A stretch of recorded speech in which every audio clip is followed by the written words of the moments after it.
let me share my screen right quick. I'm on my iPad, so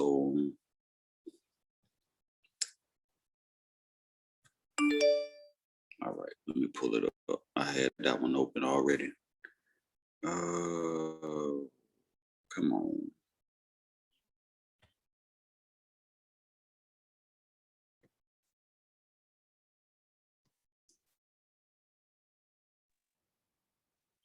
That's all right.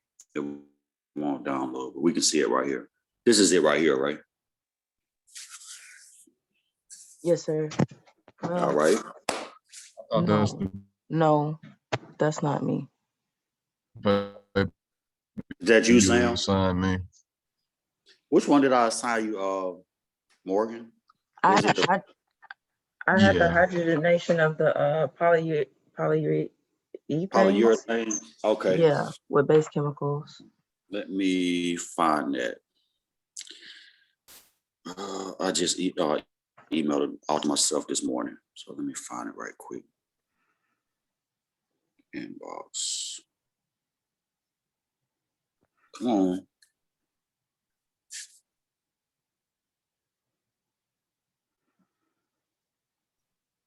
I'm in. All right, here we go. I see it right there. It's that one.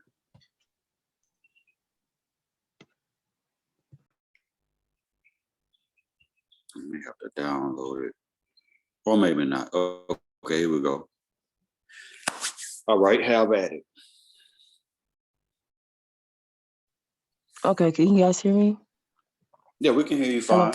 Okay, so it kind of reminds me of like how we use these polymers as fillers in our group. But basically what this paper is, they use a polymer, which is the polyurethane, which is common in a lot of stuff that we use today. And they are able to, so the issue with it is there's an increase in the PU waste. And so they're basically trying to it's a recycling issue. So they're trying to find a better way to recycle it. And that's just because of the interchain cross linkages in it. So they basically were able to find the first procedure for deconstruction of it. And so they were able to separate it into two materials. And they did this using a mechanical approach and a chemical approach. Okay. So they used this IR macho, which was effective basically at performing the hydrogenation from all four cornerstones, which was the let me see if I can pull that up.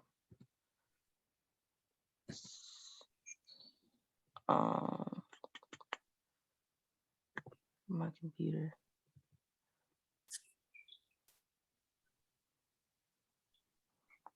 Here we go.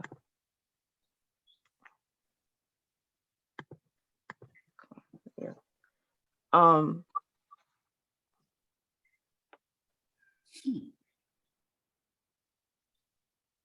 Yeah, so they were able to do this through the four cornerstones of the polyurethane. Okay. With the isolation of the I don't know how polyols. Okay. Polyols, and then the aniline fractions. So their best results were the hydrogenation under the green solvent, which green solvent in this paper is the isopropyl alcohol. And so what they're thinking is that the thing that helped work was it gives a partial glycosis, and with the hydrogenation, it was possible to isolate those anilines for success. So they also had a metal complex-based manganese, which was able to also deconstruct those PU samples. And they plan on doing different transition metals to see how they would affect those four corners. Okay. So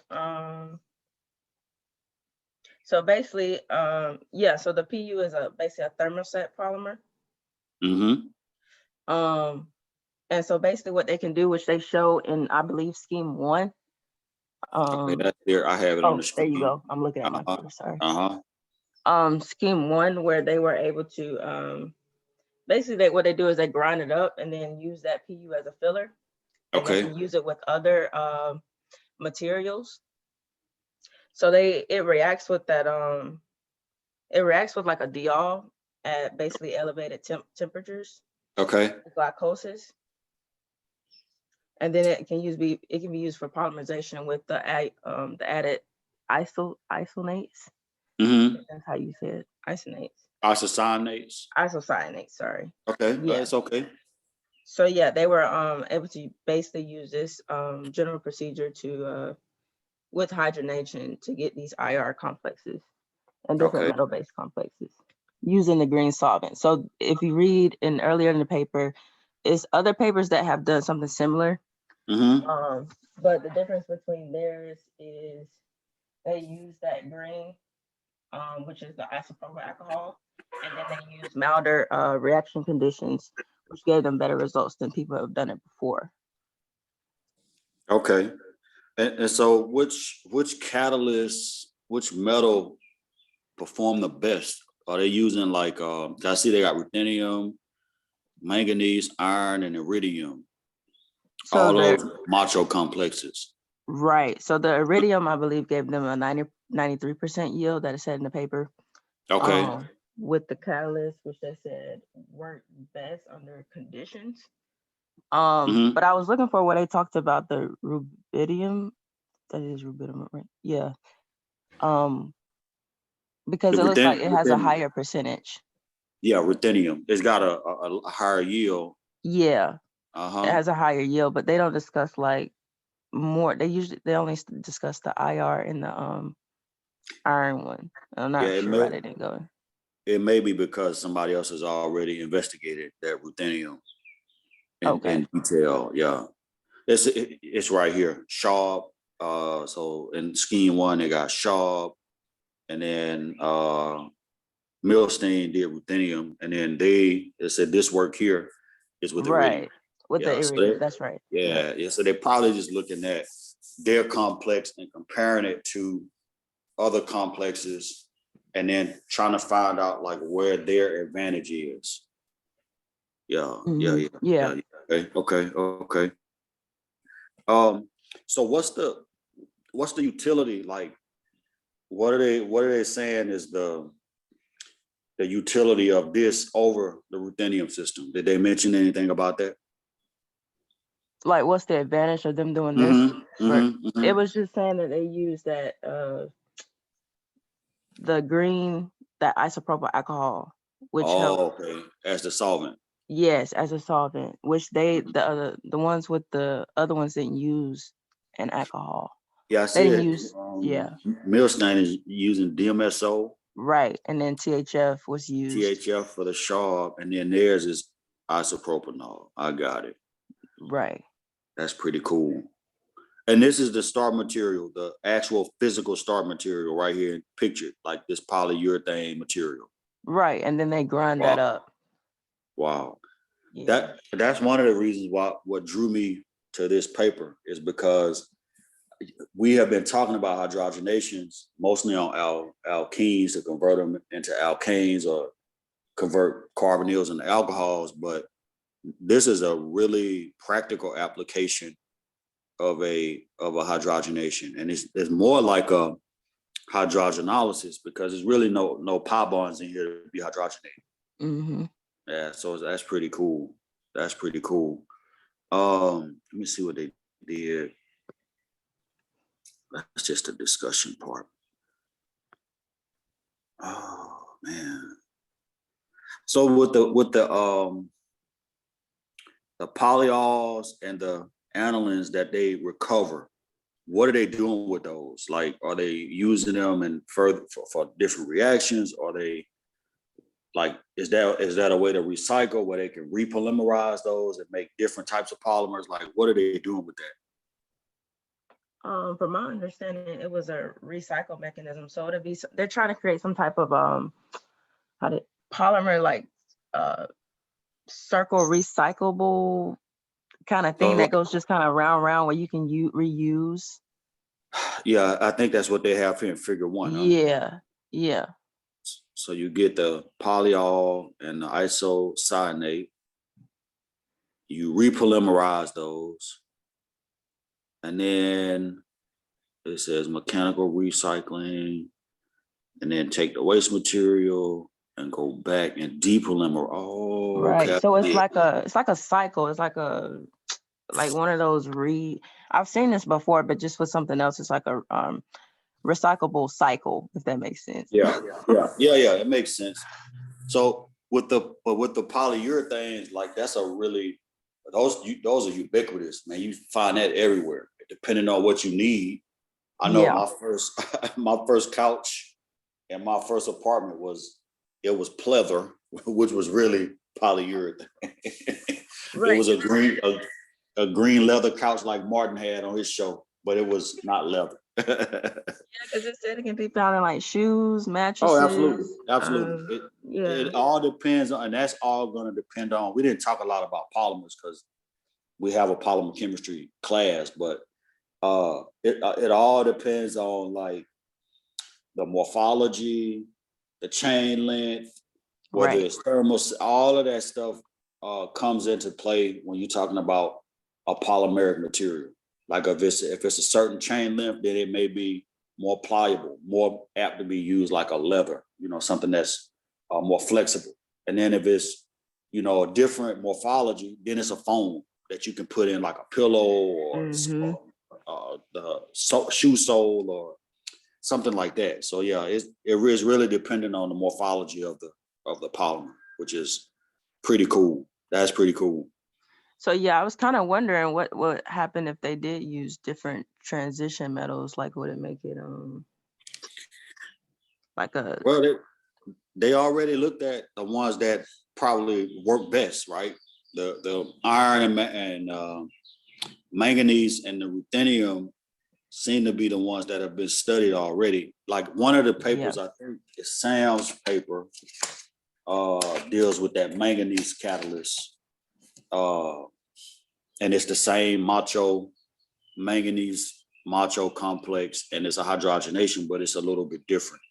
Okay. Yeah, that's pretty cool. I thought this was a cool paper, and it shows us the reason I picked these is because they're all related to hydrogenation, but it's not a typical application of it.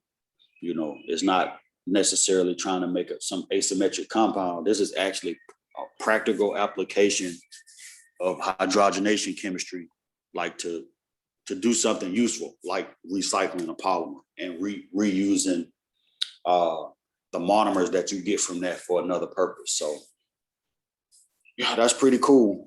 Pretty cool. I think Jonathan, you had the paper dealing with it's another recycling type paper. Am I right? Yes. Conversion of polyolefin waste. So let me pull that one up. You can go Okay. next. Hold up. Let me see how to get out of this first. Okay, here we go.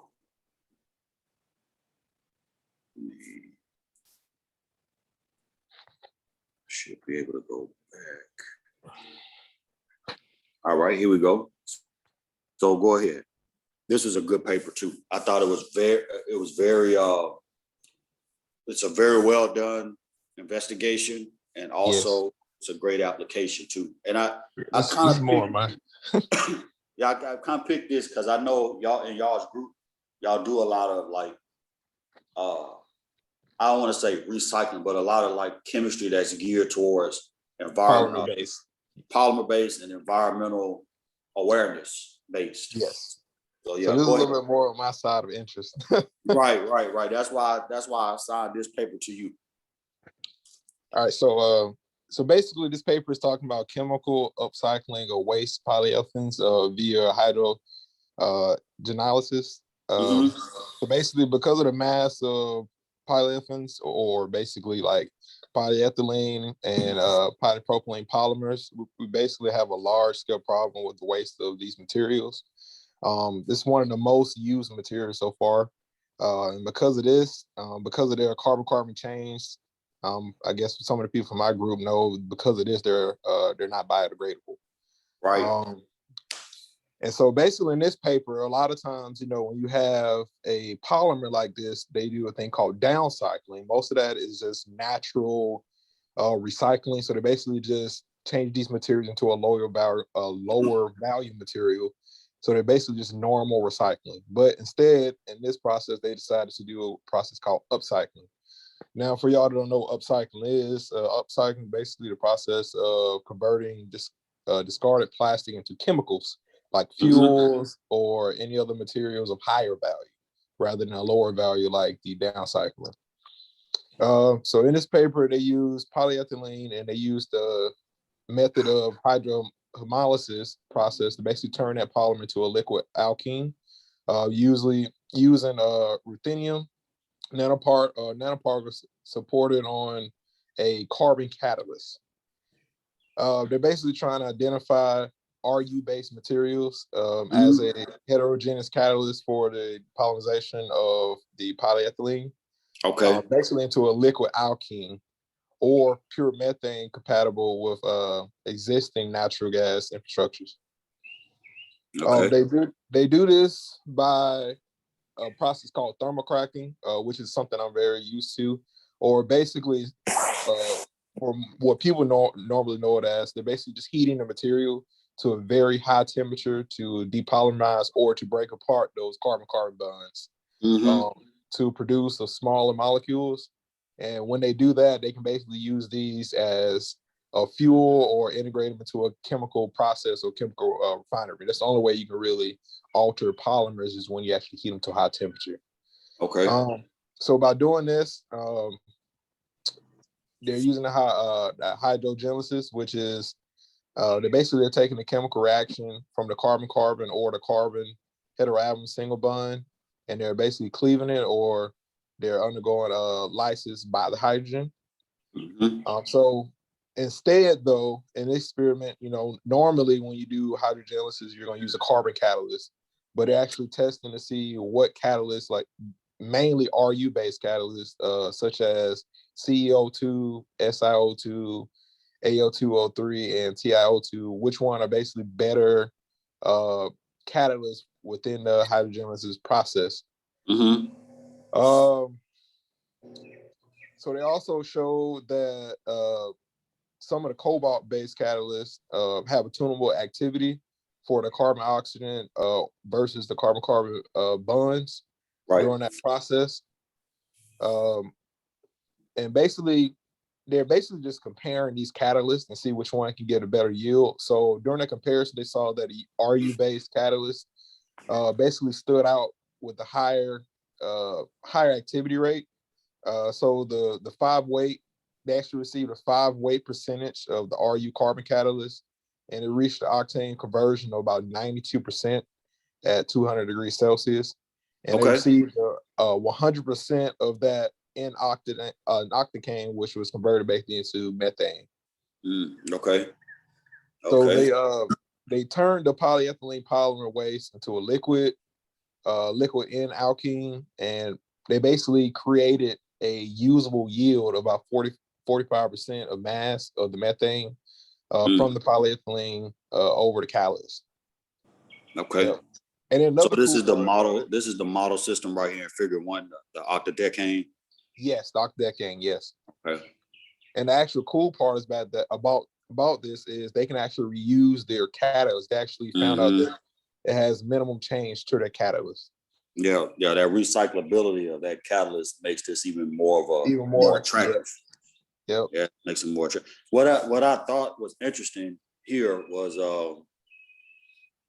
first of all, like how you can apply hydrogenation to actually break carbon single bond. Yep. Right? And not only that, like what I didn't like, but maybe this could be a topic, because we're gonna have a topic that each one of you is gonna do. Maybe if this is a topic that you want to investigate, I would like to see what the mechanism is, because it's really like they don't talk about the mechanistic part of it, and it's on a solid support, like a carbon support, but it's got to be some type of CH activation mechanism, because that's the only way I can think of activate the CH bond through oxidative addition. And then when you get to the reductive elimination step, that's where the hydrogenolysis comes in at, where you reductively eliminate off different Exactly. chain sizes. So I'm interested to know like what the mechanism of this reaction is. That would be really cool to find out because they don't really talk about it. Yeah, they don't, because I was trying to figure out what that was, because I was thinking this could be something that I could implement into what I'm doing a little bit. But they don't really talk about it. Yeah, it's not mentioned at all. They kind of shortchange you, and I wonder if there's a reason why they did that. Maybe I don't know. Maybe it's already been investigated, and it may have just been a passing reference in here about, so it might be worth investigating, might be worth looking into. And this is, again, what I thought was also cool was the fact that they were able to test the gases in the headspace of the reaction vessel. Yep. And figure out what was there. So like ethane, all the gaseous alkanes like ethane, methane, butane, propane, they picked up on that. And then the liquefied ones, they were able to quantify those too. I thought that was pretty cool. What about this last experiment they did, which I thought was awesome? They actually took a real bottle, like a plastic bottle, and they depolymerized that. Depolymerized, the actual when they broke down the actual bottle. Yeah. What was that? I was actually reading over that. That was pretty interesting too. So they actually showed where they can actually go through the process. Instead of just using PE, they can actually break down a bottle and do the same process. They didn't get, they got similar to the same results. What they said is they can actually probably go through and fine tune it and probably get just about the same results as they did with just using the natural polymer. Yeah, so I see here in figure 3 at the top, they have a graph of the PE4K, which I think was some type of bottle that they bought from Aldrich, and they were able to get both liquefied and gaseous from that. Now, are they able to tune it so that they only get certain chain lengths? Did they talk about that at all? So they were talking about tuning to where, from what I was reading, when it came to tuning, they were talking about tuning the capabilities of the catalyst and the reaction. So I don't know if that would affect the chain lengths or how they would actually affect the polymer itself. But I'm sure they could. I mean, because when it comes to polymers, you can fairly tune polymers fairly easily. Just depending on, once you learn them, you can tune them. So I'm pretty sure they could.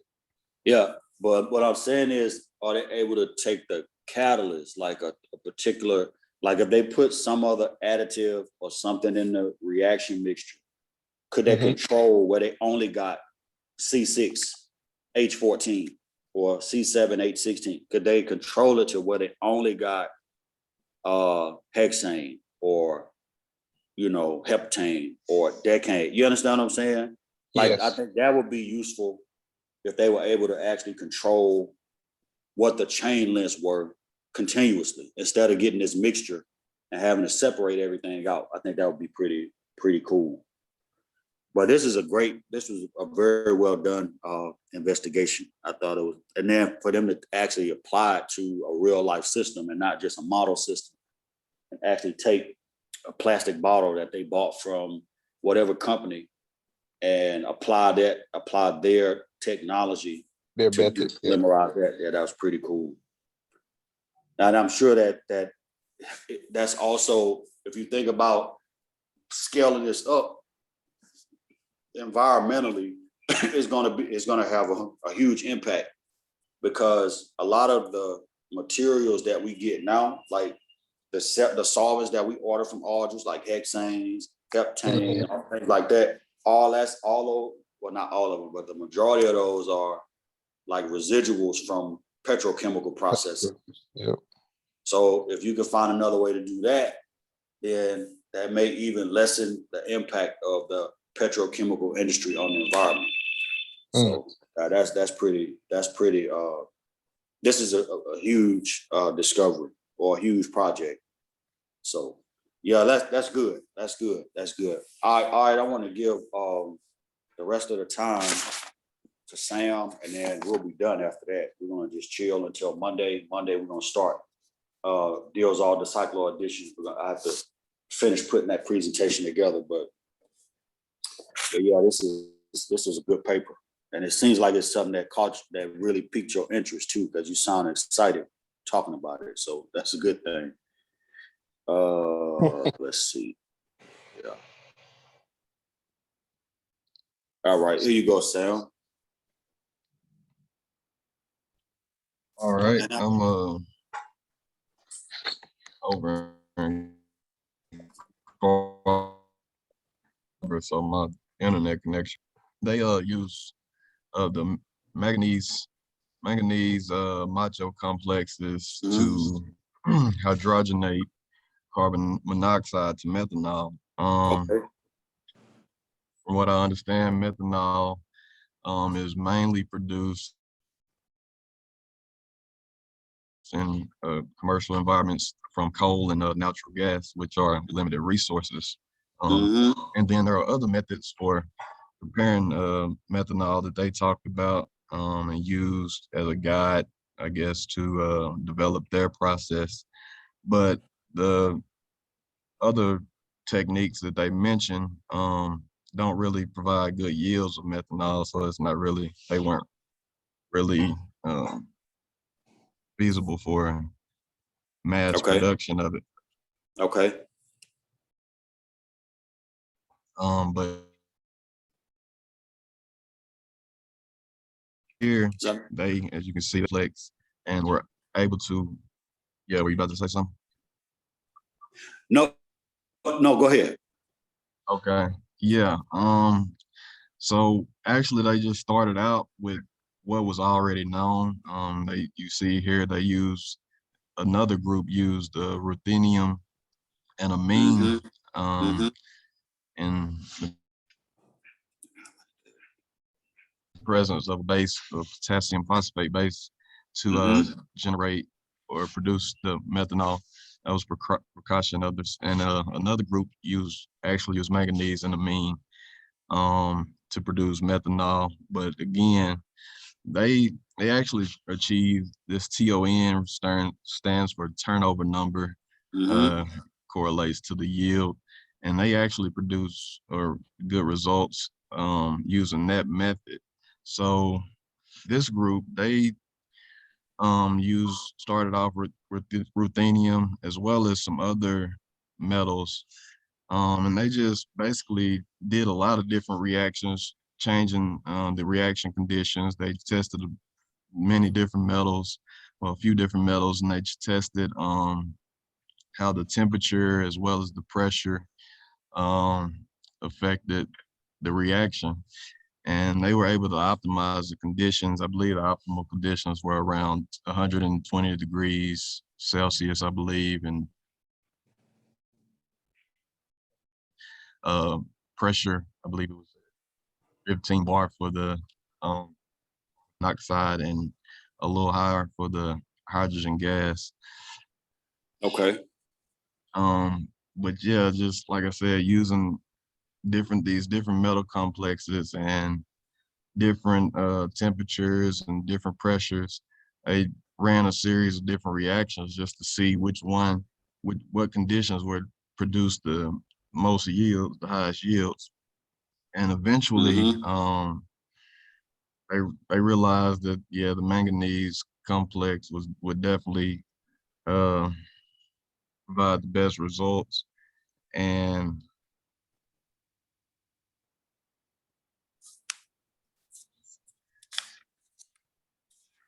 yeah, the selectivity, as you can see, was greater than 99% for methanol, which is pretty amazing. And then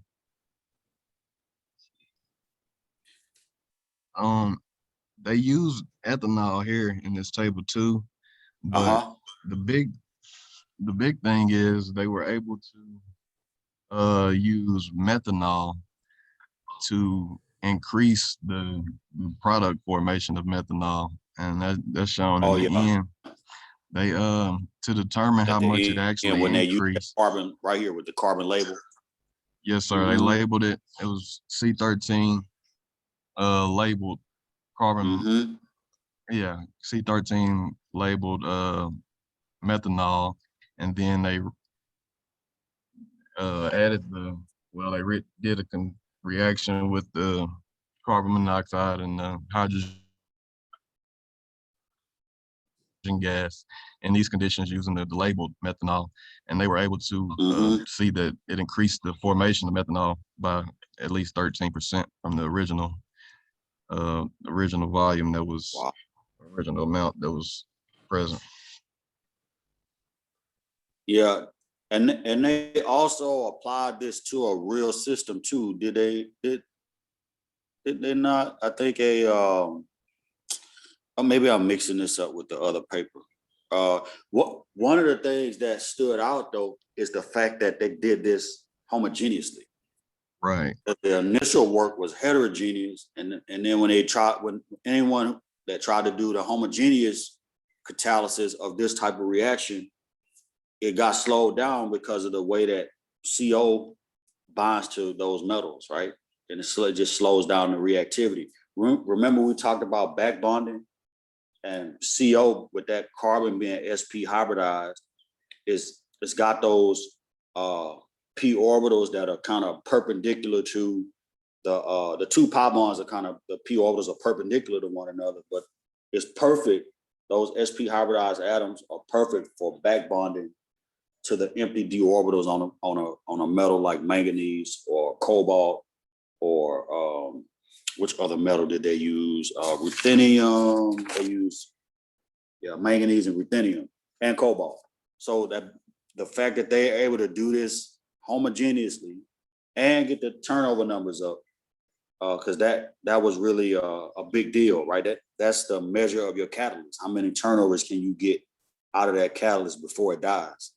So I thought that was pretty cool with this paper. And the carbon labeling experiment was awesome because they proved that it's kind of almost like